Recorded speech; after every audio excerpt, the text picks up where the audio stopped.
Hey everyone, Miacidae here, welcome back to Darkest Dungeon. So, today in the No Hope Estate, the goal is to go into the ruins to fight the Necromancer Lord, the champion version of the Necromancer Lord. So, I know a lot of people will say that this fight in of itself isn't hard, and to be fair, it really isn't. It's one of the easier of the champion bosses. That being said, it still is a champion boss. However, if you haven't been following along, we do have Void's modded match mixer. Am I getting that one right? I feel like I've been saying that wrong lately. Anyway, Void made a fun little mash mixer for me and Sorting Helmet for our estates specifically. And what this does is it makes mashes or monster mixes for fights that should not be things be able to happen. Specifically, like any monster that has a chance at spawning in rank 1 has an equal chance at spawning in rank 1, no matter how rare it is. Same for rank 2, 3, and 4. So, for an example, like 3 episodes ago, I think it was 3, maybe it was a few more than that, you would have seen me in a short dungeon in the ruins fight 3 Profaned Manticores. For those of you who don't know, Profaned Manticores are fairly rare. You might find one every like 5-6 long runs to the runes. I found 3 in one short run. Another thing that has happened was mashes that were not supposed to be things can happen. Particularly this one that happened in the courtyard. So, it kind of breaks the game's balance with enemies is kind of what I'm getting at here. So I've been kind of being more careful now that I'm going at champions because once again on the No Hope Estate we can't heal, we can't really stress heal, we can't stun. There's a lot less that we can do to manage things, and once things hit the fan in very specific fights, well, bad things happen. And like the Profaned Chimera, the main way of combating it is to stun it to take its actions away. Well, we can't stun in this estate, so that's gonna be a thing. There are a lot of other really rough things in the runes. I believe the Grieving Seraph has a maximum limit that it can usually spawn into in a fight. And well, with the modded max mixer, there's no longer a max or no longer a limit to how many can spawn in a fight. It can now fill all 4 rows. Things like that. So just getting to the bosses has been a thing lately. So with that being said, let's go over the party and then hopefully we can get to and fight the Necromancer Lord. That's the goal for today. So I haven't used Ghost, our vessel, in a very, very long time. I wanted to use him. So he has Nail Strike. This is a basic go forward / high accuracy move. Piercing Slash, this moves him back. Slightly lower accuracy, but has armor piercing. I'm not going to be using Lacerating Cyclone most likely, but he can use this in the middle rows. Hits the middle 2, has a bleed and shuffle attached to it. And Crippling Lunge, this is for if he's in ranks 3 or 4. This moves him forward by 2, bypasses guard, lowers the enemy dodge. I have the Mark of Pride on him because every skill he has is a melee skill that is equipped. This ups his melee accuracy, this ups his melee damage, this ups his melee crit. Then, this is going to sound wonky, but we have the Ring of Kalimdor. Kalimdor, I believe. I keep pronouncing it wrong, I know. This is plus 35% damage versus anything that's blighted. We do have 3 people that will be doing blight damage, so this ups his damage even further. On top of that, on attack, he will do a 2 for 3 blight.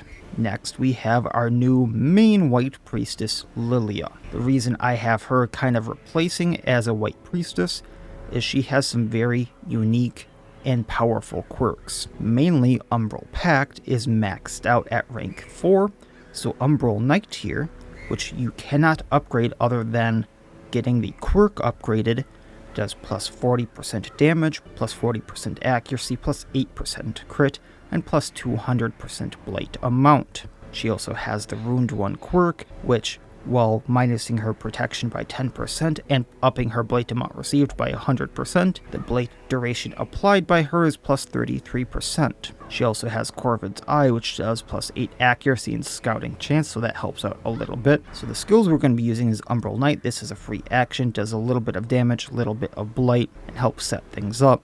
Guardian Nun, moving her back so she will be part of a dancing team.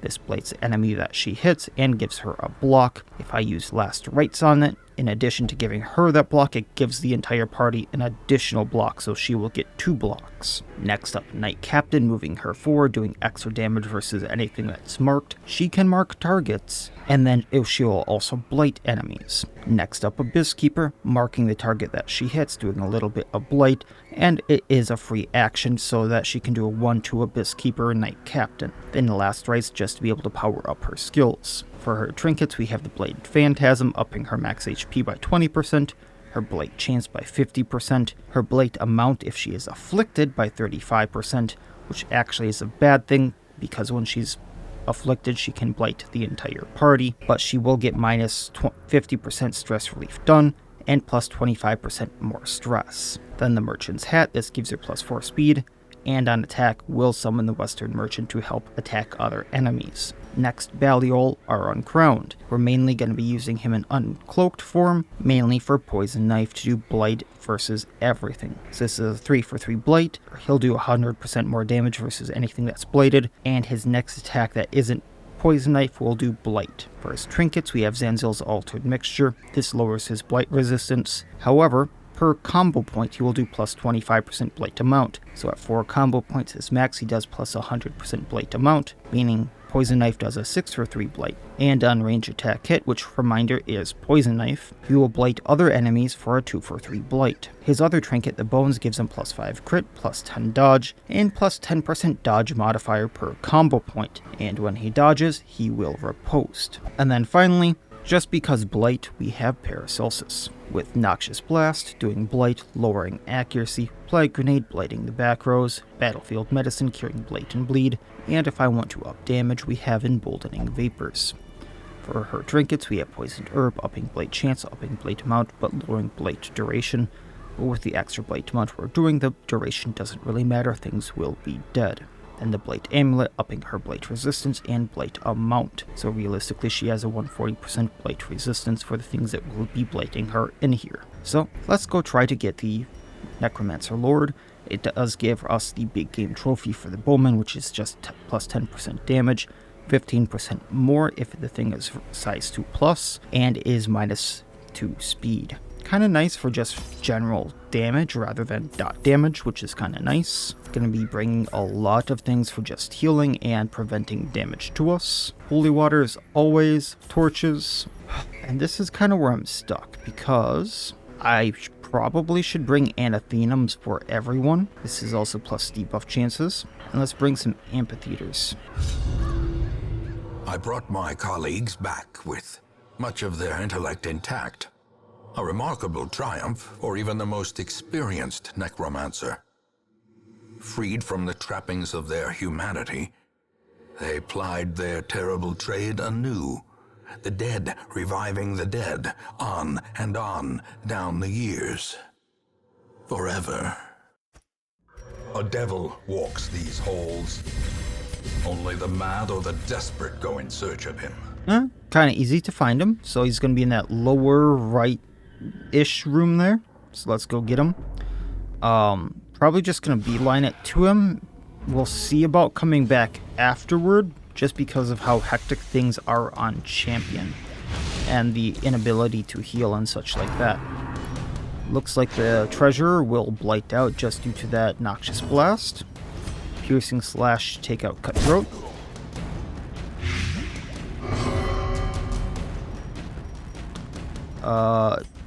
Guardian Nun taking him out. Getting a block. Is broken. Maintain the offensive. I'm not sure I can target anything that's stealthed. However, what we can do is Poison Knife the Treasurer. I was hoping to hit him, then blight the rest. Mortality clarified in a single strike.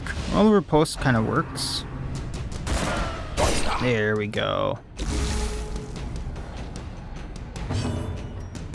Once again, hard to hit, but let's focus up accuracy for when they come out.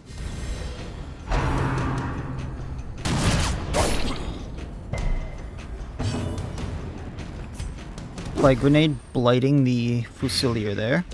He's going to have 1 health left. Gently. This is how a life is taken. Knight Captain the other Fusilier. As the fiend falls, a faint hope blossoms. I was hoping that Unnerved. Hush or Baliol would go. Oh wow. Seize this momentum. Push on to the task. Healing up a tad, taking gold, the Onyx busts.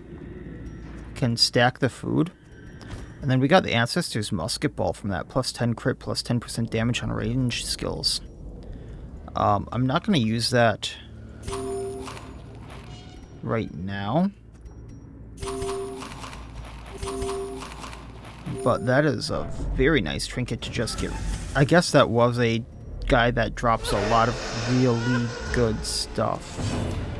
I was not expecting the Bone Pontifex. Once again, a really rare enemy that just randomly pops up. We need to get rid of the Observer first because I do not want to deal with Beholders that he will spawn. We are going to...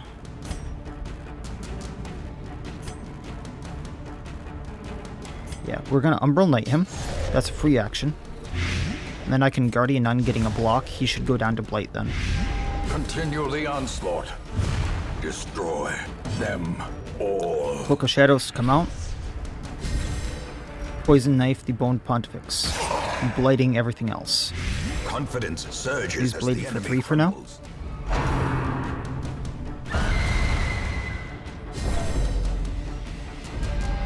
The horror. Piercing Slash on Banshee.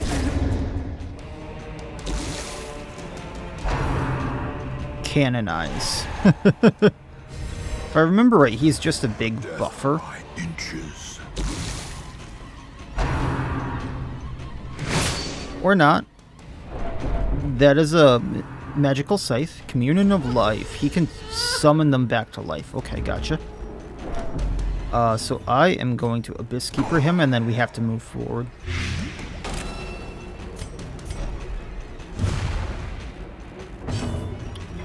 Nail Strike moving forward, hitting the Pontifex.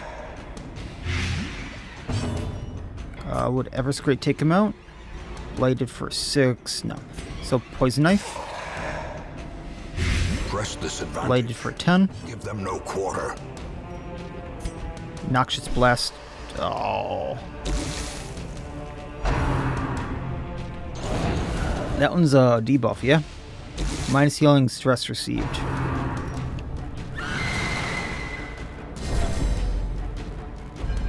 This was bad right off the bat. Consumes the mind. That's... Oh, that's a huge heal on them. A bit of damage on us. Piercing Slash Pontifex. He blights out. We can focus on Banshee. I can Knight Captain rank 1, so marking Banshee. Then we're going to Knight Captain her. So she's marked and blighted. Oh. Gnawing uncertainty. Pontifex down. Place of dread.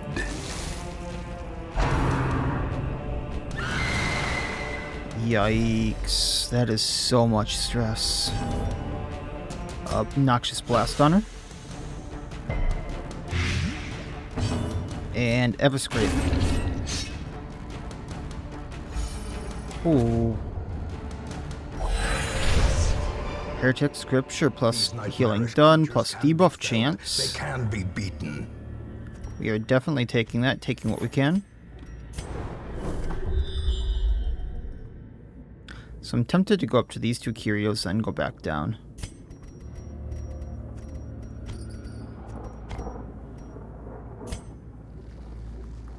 Two, 3, 4, 5, 6.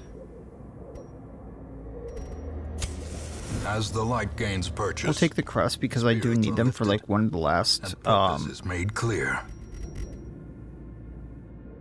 whatchamacallits.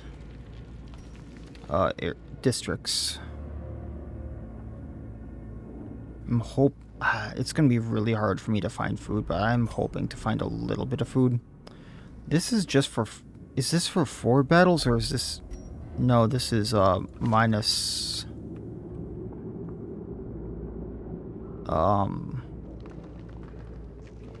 Oh, minus wield phobe is minus wield phobe.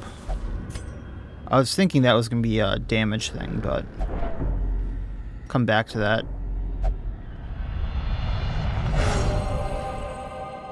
the one time I don't have the trinket on that would have evolved White Priestess, I get purified.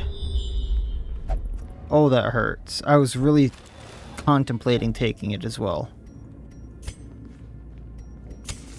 The way is lit. The path is clear. We require only the strength to follow it. Okay, trap. You know, I know Baliol's best with it. He does have more stress as well, I was going to say, but I'm contemplating taking it on Ghost.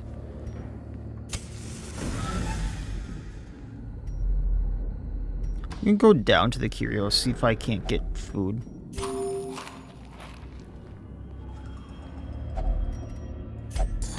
Well, this ain't gonna be food, but... take that over the money stack. A fortune. Alright. Waiting to be spent. Torch. Up we go. Then straight path to him. I'm not gonna go up to that battle. I don't want the extra damage on me right now. It's a 90 on Ghost, so it's a very good chance that we're gonna get the trap done. Glittering gold, trinkets and baubles, paid for in blood. I was wondering if I should expect you there, buddy. So we need the Distorted Observer down. He can up the damage of the other enemies. So Blight... no, Blight doesn't take him down. Abyss Keeper on Grotesque. Impressive. And then we're gonna Night Captain him. I know I shouldn't be leaving the Chimera alone, but what I'm hoping is... okay, that takes out the Observer. Okay, yeah, plan. Noxious Blast on Chimera, lowering accuracy. And then we come out of the shadows. Poison Knife the Grotesque. So that should put it at 7 health just from the Blight. It goes down, blighting the other 2. That's a knockback, if I recall right. And a stun. Great is the weapon that cuts on its own. That's a Blight. And that hurts. 12 Blight for 3 rounds, mind you. At the very precipice of She gets rid of Blight on the end of her turn, so I don't need to waste an anti-venom there. Abyss Keeper.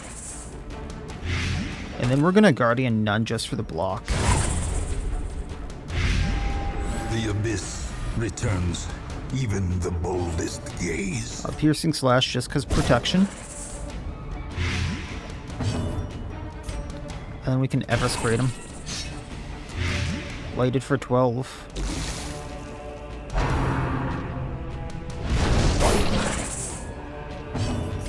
Noxious Blast, he goes down. I mean, we're not in a good spot, but he does go down. A victory.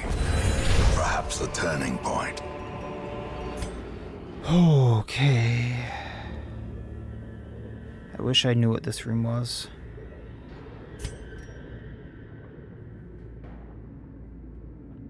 Okay, we'll leave this. What's in the box? At least I got a ruby out of it. Okay, default order.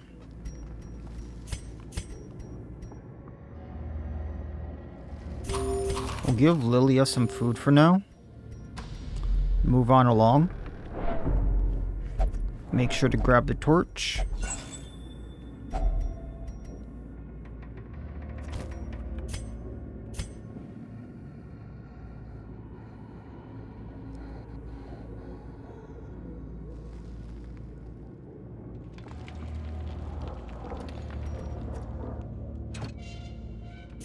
Part of me doesn't want to give up that key just in case there is a secret room.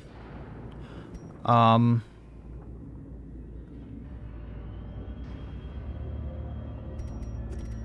get rid of the busts for now. Torch.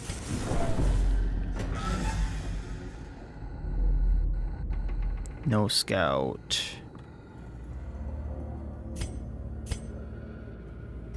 Yeah, keep going. I really want to use that firewood.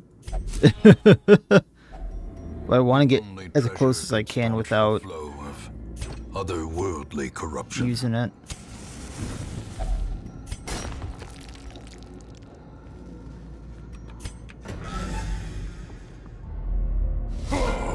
And that's not poor or bad. I'm just hoping that they don't do that same thing with the glares, where it just hits like no matter what. So I'm gonna take out the Deadbolt first, just because he does the damage. Piercing slash taking one out.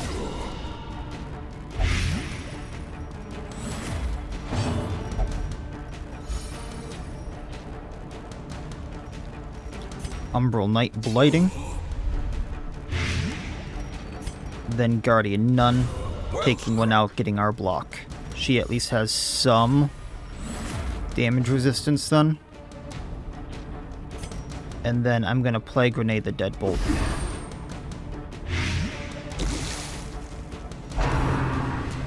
Deadbolt goes down on his next action, leaving the two Cleric Errants, which are guarding each other, which is kinda nice. Taking one of the Errants out. He has a bit more protection, which is going to be interesting to chew through, but that's what Blight is for. So, Abyss Keeper. A devastating blow. Knight Captain. And that just adds on that Blight, so 19 around on him.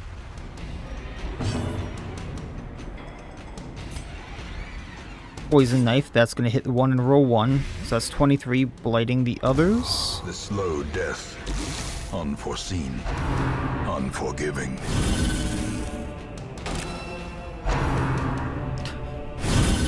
There they go. I mean, not much I can do. I still have to chew through this guy. Crippling Lunge, bypass guard.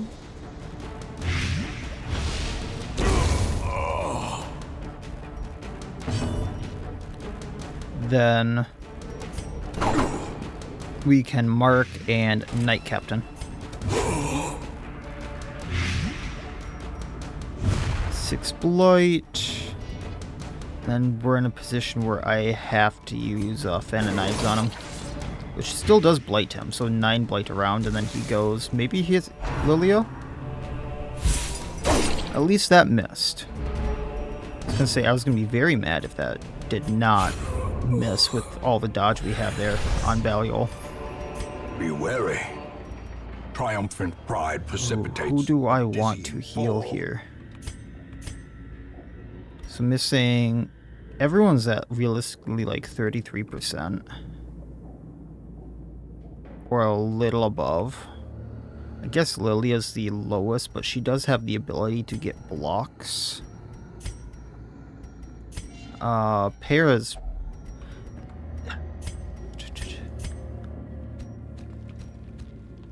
Ghost. Para's the least likely to be hit. Lilia, while lower percentage-wise than Ghost, and like technically 1 health less than Ghost, she can get blocks. So Ghost is technically worse off, if that makes sense. That's how it works in my head.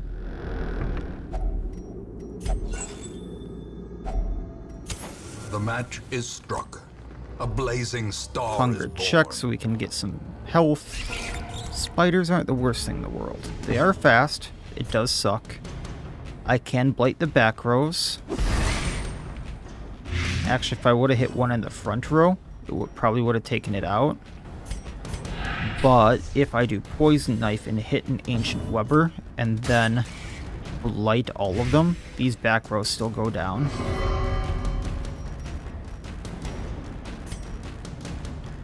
Then I'm going to go all in on row 2 with Lilia. And it goes down, so we just have an Ancient Weber left.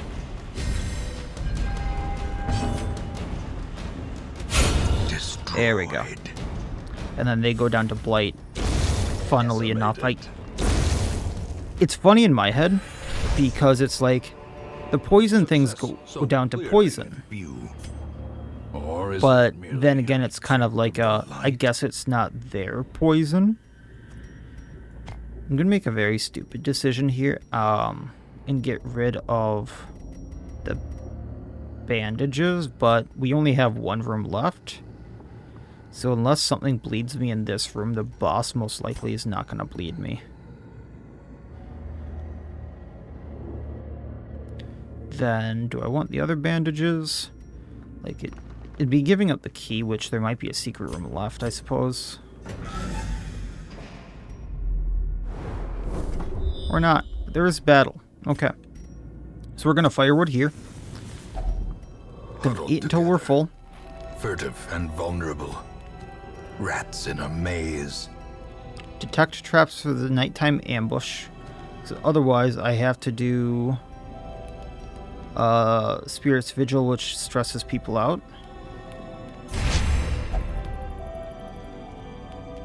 I'm gonna do Brew Poisons that ups Hush or Aliol's damage while Poison Knife is active. I'm gonna do Hone Blade for the plus damage, plus crit on Ghost here. I can either heal Para, or I can do Experimental Vapors and do a huge heal on Lilia, which I think is what I'm gonna do. It should make you feel much better. Thankfully it did. Okay. The light, the promise of Off safety. to the boss. I'm gonna keep the food in tow just in case this fight does something really wonky and it has a towering golem. So technically this golem can do some really bad stuff, but let's blight the gargoyle. Gargoyle goes down to blight. Cloak of Shadows. Poison Knife the golem so I can do a bit of blight onto the observer so I can do more damage to him with Ghost. He goes down to blight. Now Lilia can do everything I need to onto the golem.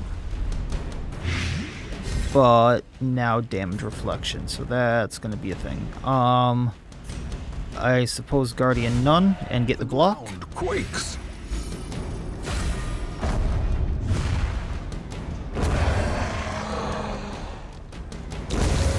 Interesting that the damage from the bird doesn't activate damage reflection. Okay, so he's in spear mode, he doesn't do damage reflection now. Oh, Para, I am so sorry. Test. Hold fast or expire. Piercing Slash do damage to him, bypass the protection. Everscrate Finisher. I believe the... Oh no, the Blight's not going to take him out, but Lilia. Abyss Keeper, Knight Captain. Done deal.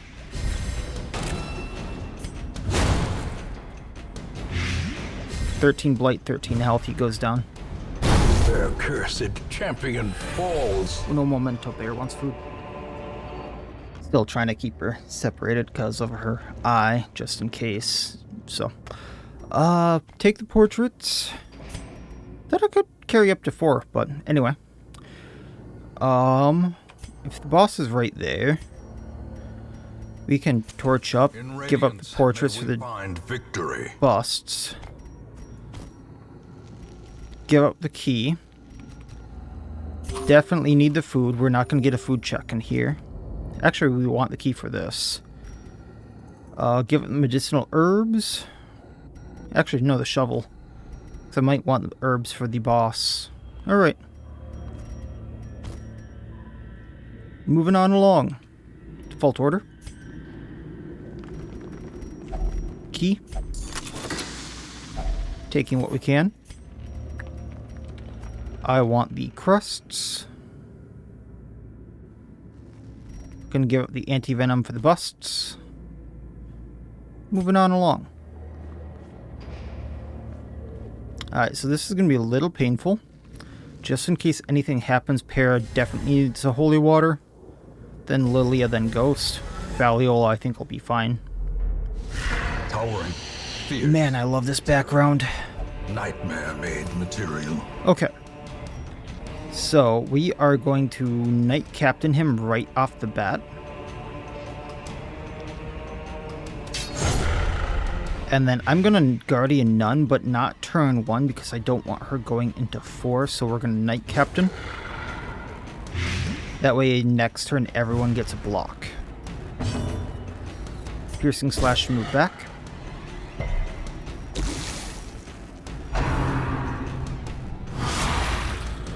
Yeah, definitely going to want that block next turn. From becoming unwound.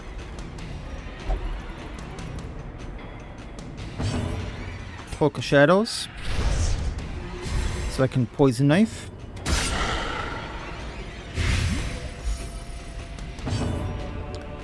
And we're going to Noxious Blast, lowering accuracy on the Necro Lord. He's blighted for 22.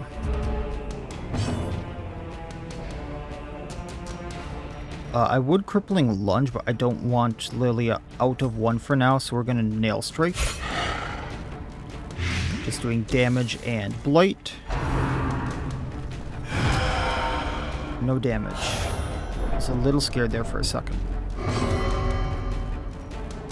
Okay. Umbral Knight. Hitting Lord. Precision and power. 27 blight. Last rites. And then when I Guardian Nun, everyone gets a block. So Para gets 1 Aegis. Plague Grenade him. 38 blight.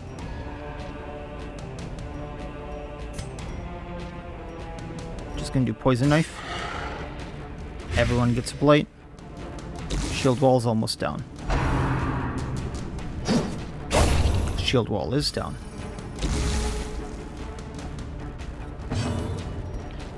Piercing, we'll do a Nail Strike, hit the Necro Lord. A powerful blow.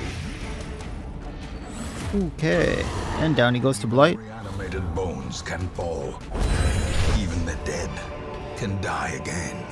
I gotta be a little quick about that because once the Aegis fell off on Para, I wasn't gonna be able to get it back for a little while because I needed 14 hits to be able to get it back with Lilia.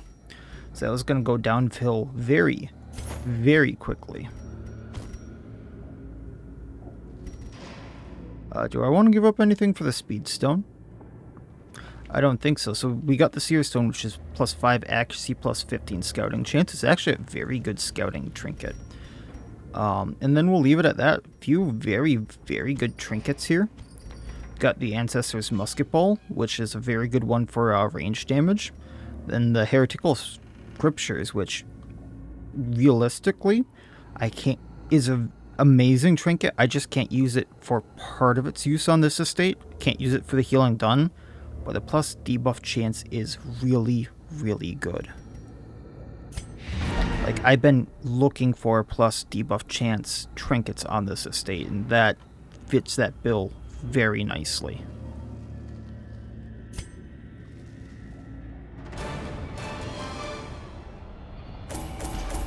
Then 30 more crests. The Necromancer's Collar, which is plus protection, the lower health you have, plus 30% death blow resistance. Big Game Trophy, which plus 10% damage, plus 15% more damage if the target is size 2, plus 100% stress healed from kills, minus 2 speed on the Bowman, 23,375 gold, a blueprint, 32 more crests for a grand total of 62 crests, so I do believe I can get the district I want. 8 busts, 4 portraits.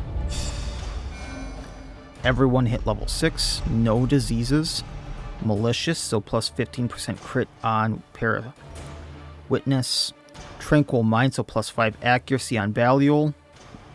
Replacing Natural Eye, which I believe was an accuracy one anyway. And then minus 10% crit and Cytomania, so obsessed with food on Ghost. So we will be getting rid of that. You answered the letter. Now, like me, You are a part of this place. Actually, let's lock... Can I not lock in Tranquil... Oh, yeah, we can lock in Tranquil Mind there.